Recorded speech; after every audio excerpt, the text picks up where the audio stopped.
This was the most elegant killer I had ever seen. Before hunting his target, he always chewed a piece of gum. No matter what, he had to keep his deadly charm. After wiping his comb with a tissue, he picked up his weapon, turned around, and spoke to the man hiding inside the restroom. So, Mr. Tynes, shall we? The man's name was Dodge, and he had just joined a deadly real-life hunting game. If he could survive inside the city for 24 hours, he would win $25 million. But 5 professional hunters were already hiding in the crowd, waiting to kill him. Dodge once had a happy life. His wife was pregnant, and his business was doing well. He was an investor in a commercial building, but when the funding collapsed, the building project was left unfinished. He searched everywhere for new partners, but no one helped him. Then things got worse. The hospital told him he had last-stage cancer. His time was running out. If he died like this, he would leave only debts and pain for his wife and unborn child. In complete despair, he remembered a caretaker at the hospital had once given him a strange business card. That card led him to a secret company. Inside, an assistant brought him to meet the boss. The boss was warm and polite. He said he was sorry for Dodge's condition, then asked if he wanted to play a special game. If Dodge survived it, he would get $25 million. Curious, Dodge asked what kind of game it was. The boss explained that he was only a middleman. Rich and bored people around the world had created this deadly game. The rules were simple. Dodge would become prey, and 5 hunters would try to kill him within this city. They could use any weapons except guns, and Dodge was not allowed to seek help from the police. If he broke the rules, the game would never end until he died. At the start of the game, Dodge would instantly get $50,000 in his account. For every extra hour he stayed alive, another $50,000 would be added until he reached the full $25 million.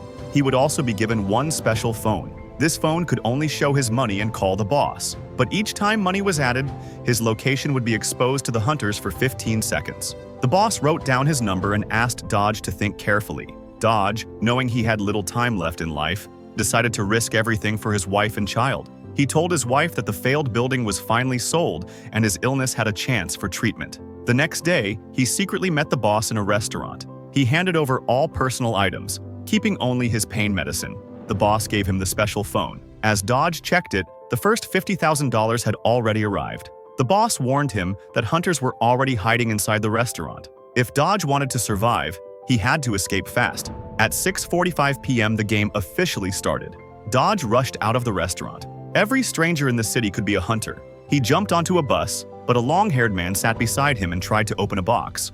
Dodge panicked, thinking it was a weapon, and forced the bus to stop. But inside the box were only groceries. Terrified, Dodge got off the bus and kept running. The boss and his team monitored everything from their control room. Soon, a luxury car slowly followed Dodge. He ran, but a taxi suddenly hit him.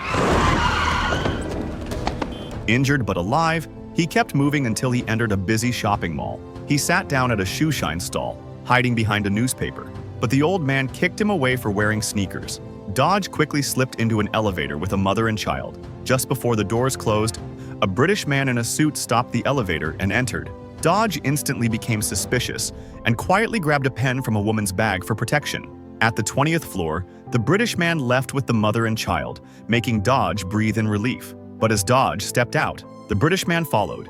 He was one of the hunters. He pulled out a strange weapon from his sleeve. Dodge ran desperately, reaching the 26th floor with no way out. He hid in a bathroom stall, holding his breath. The British hunter calmly placed his weapon on the counter, chewed gum, fixed his hair, and then began kicking open each stall. Finally, he reached Dodge. Seeing Dodge trembling with fear, the hunter was disappointed. He even called the boss to complain that the game was too easy. But while he was distracted, Dodge escaped. The chase continued. Hours passed, and Dodge's account kept growing with each survival hour. But hunters never gave up. He was caught once by a bearded hunter, threatened inside the mall, and nearly killed.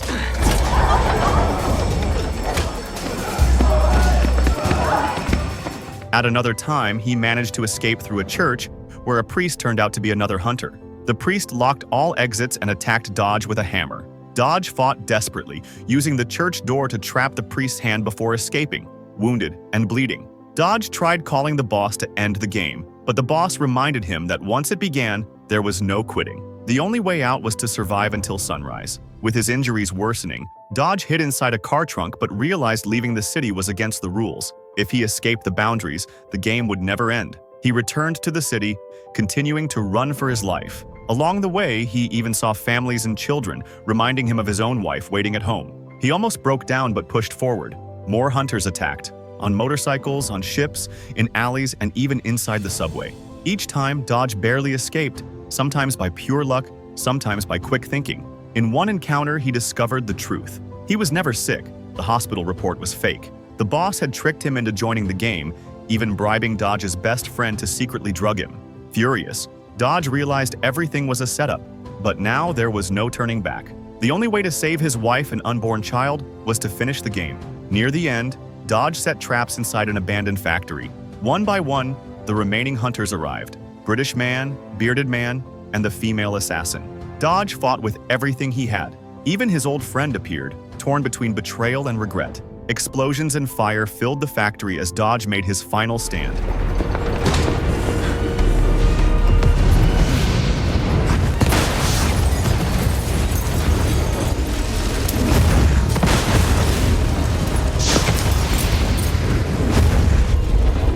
Oh, Jesus, no!